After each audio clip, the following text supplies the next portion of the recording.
Downloading your account data from Capital One is a straightforward process. Follow these steps to access and save your financial information. Step 1. Log into your account. Visit the Capital One website or open the mobile app.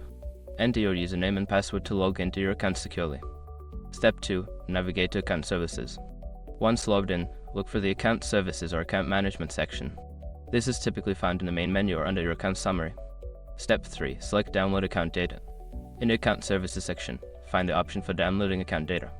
This may be labeled as Download Transaction to export data or something similar. Step 4. Choose your data format. After selecting the download option, you will be prompted to choose the format for your data. Common formats include CSV, PDF, or Excel.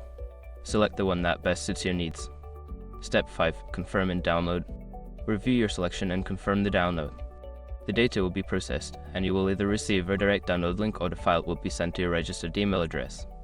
Now you have your account data saved for your records. If you have any questions or need further assistance, consider reaching out to Capital One's customer support.